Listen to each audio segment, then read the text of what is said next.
5, 4, 3, 2, 1.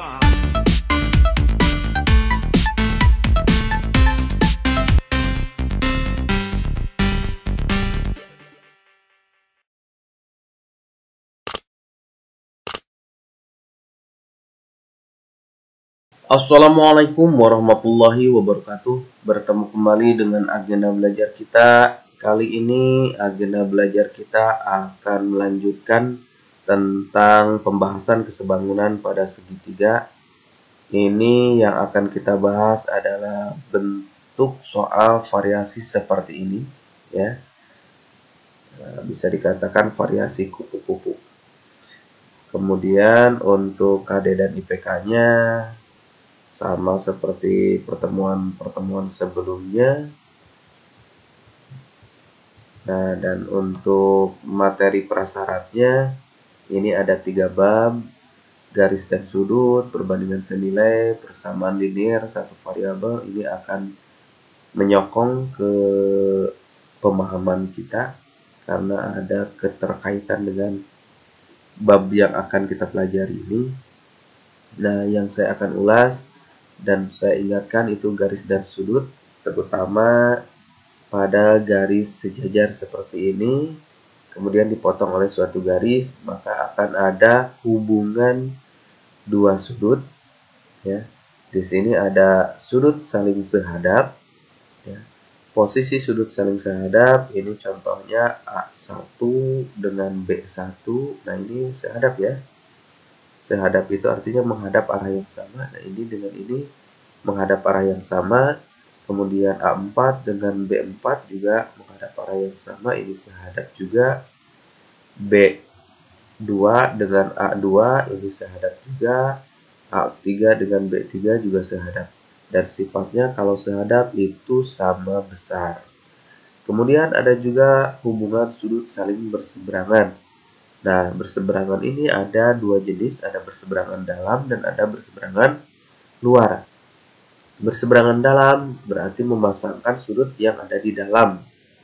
Nah, sudut dalam ini adalah sudut-sudut yang diapit oleh garis sejajar. Nah, ini A3, A4, B1, B2 ini sudut dalam. Kenapa? Karena ada di dalam garis sejajar. Nah, selain ini yang di luar garis sejajar ini ya sudut luar, ya. A1, A2, B3, B4 ini sudut luar. Nah, untuk yang berseberangan ini menyeberang, anggap saja ini sebuah jalan. Jadi A4 ini akan menyeberang ke B2, ya. Nah, ini dinamakan berseberangan dalam. A3 dengan B1 ini berseberangan dalam juga. Kemudian kalau A1 dengan B3, nah ini ke sini, ini berseberangan luar. A2 dengan B4 berseberangan luar juga. Nah, untuk sudut yang saling berseberangan sifatnya sama besar. Contohnya kita ambil yang ini. A2 dengan B4 kelihatan bentuknya juga sama, ya. Runcingnya sama, ya. Nah, kemudian A1 dengan B3 ini pun sama, ya, besar. Tumpulnya sama, ya. Nah, kemudian A4 dengan B2 berseberangan dalam pun sama, kelihatan. Ini kelihatan runcingnya sama, ya. Oke, kemudian satu lagi ada yang disebut dengan sudut saling bertolak belakang. Di sini contohnya A1 dan A3. A1 dan A3. Nah, ini posisi bertolak belakang seperti ini, ya. Saling membelakangi lah, ya, A1 dengan A3. Dan ini sifatnya sama besar, ya. Kemudian A4 dengan A2 juga ini bertolak belakang. Nah, itu camkan dulu, nanti kita akan gunakan ke pembahasan kali ini. Kita langsung ke topiknya. Nah, di sini sudah ke kesebangunan pada segitiga lanjutan. Nah, yang akan kita bahas di sini variasi soal kesebangunan segitiga yang keempat. Nah, bentuknya seperti ini, ya. Nah, langsung saya ambil contoh soalnya. Ini soal dari UN 2014. Perhatikan gambar di bawah ini. Perbandingan sisi yang benar adalah, nah ini pertanyaannya. Untuk menjawabnya, kita harus membuktikan terlebih dahulu dua segitiga yang ada ini saling sebangun atau tidak. Di sini kalau kita perhatikan di gambar ini ada dua segitiga ADE dan segitiga BCE. Yang pertama yang harus kita lakukan adalah membuktikan bahwa kedua segitiga ini sebangun atau tidak, ya. Nah, silakan stop dulu videonya, saya beri kesempatan kepada kalian untuk membuktikan segitiga ini sebangun atau tidak. Dan saya ingatkan, kalian kalau ingin menunjukkan dua buah segitiga sebangun atau tidak, cukup kalian mencari ada dua pasang sudut yang sama besar. Ketika kalian sudah menemukan dua pasang sudut yang sama besar, kalian sudah bisa menyimpulkan dua segitiga ini sebangun, ya. Jadi kalian silakan cari dua pasang sudut yang sama besar. Kalau ada, kalian sudah bisa langsung menyimpulkan bahwa kedua segitiga ini sebangun. Silakan. Baiklah, kita langsung cek apakah segitiga ADE, segitiga BCE ini saling sebangun. Nah, pertama-tama coba perhatikan sudut A dan sudut C. Nah, di sini anggap garis DB-nya jangan dilihat dulu ya. Jadi garisnya hanya yang biru ini. Nah, ini yang berwarna. Nah, dari sini ke sini, ini hubungannya apa? Tadi sudah dijelaskan ya di materi prasyarat. Yuk, betul sekali. Itu adalah sudut yang saling berseberangan. Nah, di sini berseberangan dalam ya. Nah, karena berseberangan dalam berarti sifatnya sama besar. Sehingga kita bisa simpulkan sudut A dengan sudut C ini besarnya sama. Nah, di sini kita sudah dapatkan satu pasang sudut dari segitiga ini yang saling sama besar. Kemudian, nah sekarang perhatikan sudut B dan sudut D. Pada gambar, apa hubungan dari kedua sudut tersebut? Ini tentunya sama seperti yang tadi ya. AC-nya silakan diabaikan. Yang kalian lihat sisi-sisi yang sejajar saja, sisi-sisi yang berwarna saja seperti ini. Dan terlihat di sini sudut D dan sudut B ini adalah sudut yang saling berseberangan. Sudut yang saling berseberangan berarti sama besar. Dengan demikian D dan B itu sama besar. Nah, di sini sudah kita menemukan dua pasang sudut yang saling sama besar. Nah, di sini A dengan C ya. Karena berseberangan dalam. Saya kasih tanda bintang saja supaya terlihat bahwa sudut A dengan sudut C sama ya. Kemudian sudut D dan sudut B tadi sudah terlihat nyata bahwa ini dengan ini adalah berseberangan juga, berarti kedua sudut ini sama besar. Saya kasih tanda pagar saja. Nah, ini. Nah, di sini sudah ada dua pasang, A dengan C dan D dengan B. Nah, sehingga kita bisa menyimpulkan segitiga ADE dan segitiga BCE saling sebangun. Ketika kita sudah bisa membuktikan bahwa dua segitiga ini sebangun, maka kita akan tahu bahwa kedua segitiga ini berlaku dua syarat. Syarat satu, sudut-sudut yang bersesuaian sama besar. Nah, di sini kalau sudut sudah A dengan C sama, D dengan B juga sama. Nah, sudut E dengan sudut E yang ini sebenarnya terlihat juga sama besar juga. Hubungannya apa? Saling bertolak belakang. Jadi betul ya, berlaku syarat 1. Nah, sekarang karena sebangun pasti berlaku syarat 2. Apa syarat 2? Sisi-sisi yang bersesuaian itu sebanding. Jadi sisi-sisi yang bersesuaian nanti memiliki perbandingan nilai yang sama. Nah, sekarang tentukan perbandingan sisi-sisi dari kedua segitiga tersebut. Silakan stop dulu videonya. Kalian kerjakan, cari perbandingan sisi dari kedua segitiga ini. Baiklah, kita akan bahas.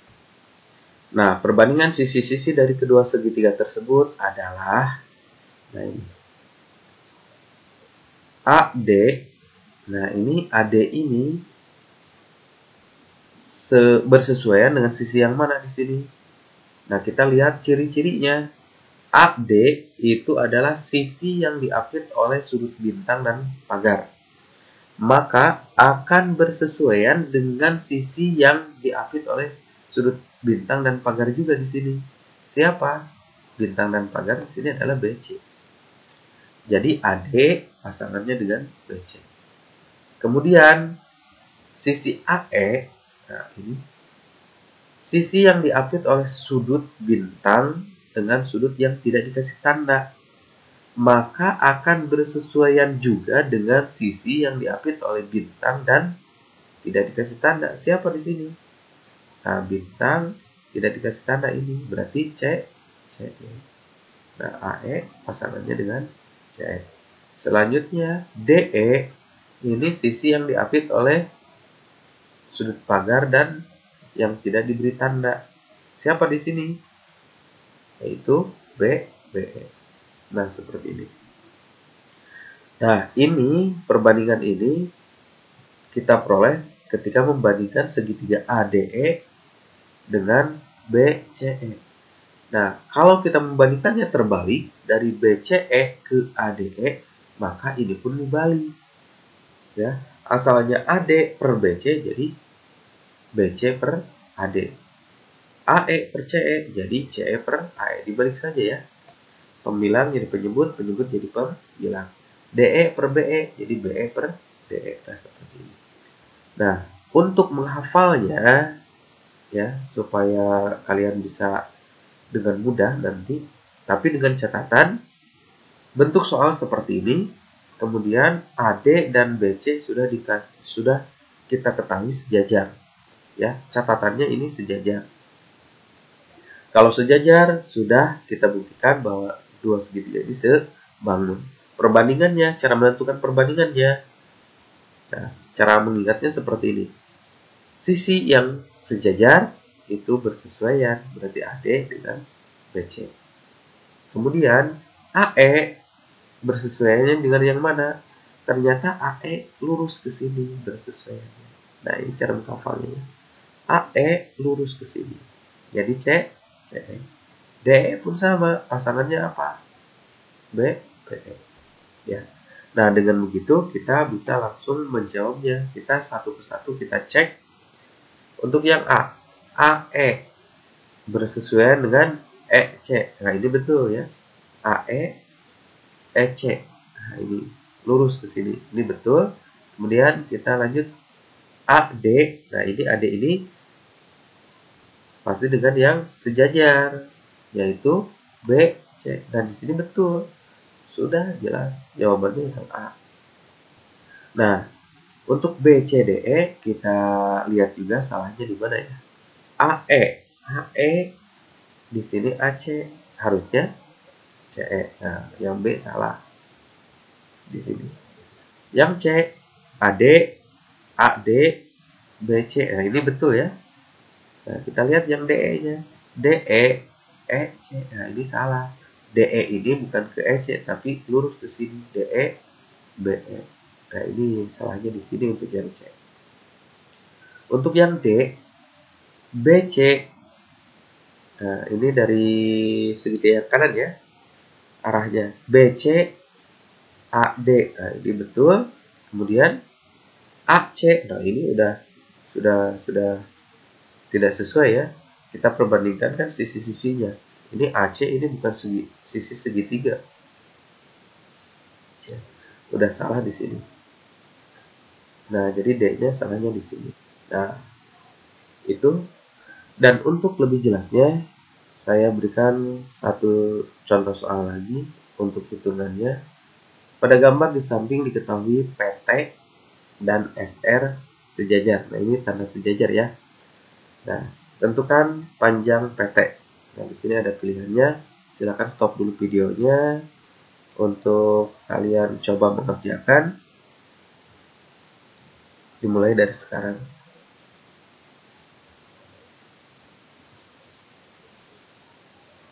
Ya, baiklah. Kita samakan jawaban kalian dengan yang pembahasan di sini. Kita jawab. Pertama, kita tuliskan pasangan sisi yang bersesuaian. Karena ditanya PT, saya senang menuliskan PT dulu. PT bersesuaian dengan, karena ini PT ini garis sejajar, ya dengan pasangannya yang sejajar, yaitu RS. Nah, kemudian pasangan selanjutnya yang kita tulis adalah pasangan yang kedua sisinya panjangnya diketahui. Kita tidak bisa menggunakan sisi PU. Kenapa? Karena PU tidak diketahui juga panjangnya. Nah, yang bisa kita pakai adalah sisi TU. Karena kita ketahui nilainya 8. Pasangan TU siapa? Pasangan TU adalah yang lurus ke sini. Berarti RU. Makanya ini dapat. Ya. Ketika sudah dapat perbandingan seperti ini, kita substitusikan nilai-nilainya. PT ditanyakan tetap kita tulis PT, RS di sini kita tahu 30, TU di sini kita tahu 8, RU di sini kita tahu 20. Nah, ini. Kemudian kita selesaikan karena ini adalah persamaan linear satu variabel. Pindah ruaskan 30-nya asalnya pembagi, ya jadi pengali. Pindah ruas itu kita meloncati sama dengan ya. Nah, ini. Jadi kita peroleh PT itu sama dengan 8 kali 30 dibagi 20. Silakan kalau menggunakan kalkulator ya 8 kali 30. Kemudian kita bagi dengan 20. Itu sudah dapat jawabannya. Nah, ketika tidak dapat menggunakan kalkulator, harus menghitung manual. Nah, triknya supaya cepat, karena ini berbentuk pecahan ya, kalian sederhanakan dulu antara pembilang dengan penyebut. Misalkan yang terlihat di sini yang lebih mudah itu adalah 30 dengan 20. Kita bagi dengan 10. 30 dibagi 10 dapat 3. 20 dibagi 10 dapat 2. Ingat ya, di SD pun sudah menyederhanakan pecahan, yaitu sama-sama dibagi dengan angka yang sama. Kemudian 2 ini bisa kalian sederhanakan lagi dengan 8. 8 dibagi 2 kita peroleh 4. Nah, sehingga kita tahu PT itu adalah 4 kali 3. 4 kali 3 sama dengan 12. Jadi, panjang PT adalah 12 cm. Jawabannya adalah yang B. Demikian untuk pembahasan video kali ini. Mudah-mudahan bermanfaat. Terima kasih kalian sudah menonton. Billahi taufiq wal hidayah. Wassalamualaikum warahmatullahi wabarakatuh.